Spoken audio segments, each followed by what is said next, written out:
કૃષિ વિજ્ઞાનના નામે હાઇબ્રિડ બીજની આંધળી દોટમાં કેસરથી 2-5 ગણું ઉત્પાદન આપતી આંબાની 90% જાત અને દેશી ફળ મસાલાની 70%થી પણ વધુ જાત લુપ્ત થવાના આરે છે। ત્યારે આ પ્રકૃતિ વિનાશને અટકાવવા હેતુથી જલક્રાંતિ ટ્રસ્ટ દ્વારા તારીખ 22/4 એટલે કે અક્ષય તૃતીયાના દિવસે ભારતનો પ્રથમ દેશી बीज सुरक्षा क्रांति दिन उजवाશે। नमस्कार देशवासियों, आपके मनसुख भाई सुवाग्या। आज 24 मई सन 2022 देशी आम रक्षा, देशी बीज रक्षा का संकल्प का हमारा 15 साल का यह तप कार्य है। हमारे गांव में 200 प्रकार के देशी आम थे, उनकी प्रजाति अलग थी। ये जूनागढ़ में 1000 से ज्यादा प्रकार के उत्तम क्वालिटी के देशी आम थे। वैसे तो हजारों थे, लेकिन उत्तम क्वालिटी के 1000 से ज्यादा थे। वो इतिहास मैंने ढूंढ कर निकाला है। ये है गिरनार की तलेटी में मोहन भाई धोबी का फार्म। उनका देहांत हो गया है, लेकिन 15 साल पहले यहाँ में आया तो उसने बताया कि जूनागढ़ के नवाब के जो वैद्य थे वो आम खा के परीक्षण करते थे। उन्होंने 2 बात बताई कि अगर कोई महिला को प्रसूति में खून की कमी है तो उनको अषाढ़िया, खोडी या कोई भी पतले रस वाली आम 4-5 चूस कर सुबह में और 4-5 दोपहर को खिला दो तो 15 दिन में खून की पूर्ति हो जाती थी। तब तो कोई बोतल चढ़ाने की सुविधा नहीं थी, ब्लड की सुविधा नहीं थी। तो ये देशी आम एक हमारे लिए आरोग्य संजीवनी है। कोई महिला को बच्चे के जन्म के बाद दूध कम आता है या नहीं आता है तो उनको हम पतले रस की जो चूस कर खा सकते हैं उनका रस पिला सकते हैं।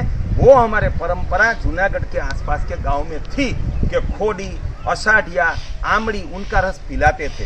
तो यहाँ 15 प्रकार के देशी आम अभी भी मौजूद है। तो यहाँ आगे दूध पेड़ा है, ये अषाढ़िया है, ये 2 सर्वोपरि जात खोडी है और ये गिन्नी या सोने का सिक्का छोटी सी है, बहुत स्वादिष्ट है। तो ऐसी यहाँ 15 प्रकार की जात है।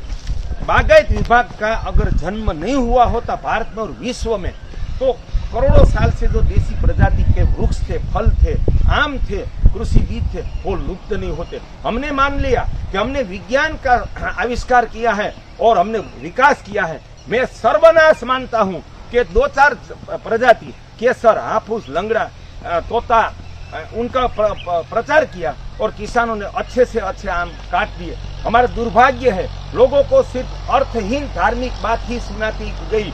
किसी ने वेद को भूल गए। वेद प्रकृति रक्षा के ग्रंथ है, लेकिन किसी ने वो प्रकृति बचाने का प्रेरणा नहीं दी। एक व्यक्ति पूजा, एक गुरु, ये हमारे संप्रदाय के स्थापक, बस वही महान थे, उनके गुणगान गाओ, उनका ही नाम स्मरण करो। तो वो धर्म नहीं है, उनको मैं अधर्म घोषित करता हूँ। धर्म तो ये है, परमात्मा ने ये सृष्टि बनाई तो सभी जीव सृष्टि की रक्षा करो, मानव जीवन का उत्थान करो, दिव्य वनस्पति का जतन करो।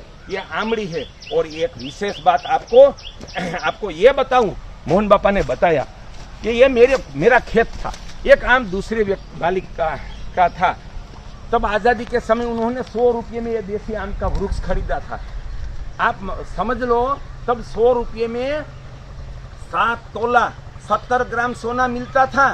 तो इतने मूल्य में एक देशी आम खरीदा था।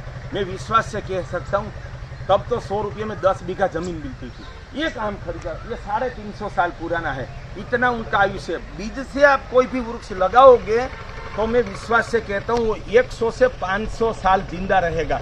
तो बागायत विभाग ने सिखाया कि पहले पौधा करो और बैग में, बाद में लगाओ। वो गलत है, वो प्रकृति से विरुद्ध है। सीधा बीज लगाओ, बीज को ही फलने दो तो नया संशोधन होगा। और हमें कलम करनी है तो कोई भी देशी गुटली लगाकर अच्छा देशी आम का वृक्ष या कोई भी मान लो हाफूस है, कोई इसका कलम करना है तो गुटली लगाकर उसके ऊपर सीधी कलम करेंगे तो वो वृक्ष 100 से 200 साल पैदावार देगा।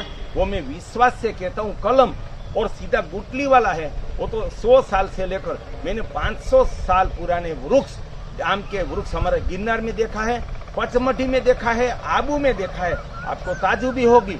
और ऐसे मैंने 50,000 से 1 लाख से ज्यादा आम के वृक्षों का अभ्यास सर्वे किया है।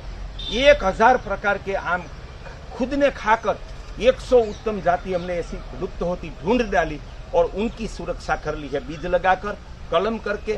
देशवासियों, अब एक भी उत्तम देशी आम लुप्त न हो जाए, वो हमारा दायित्व है।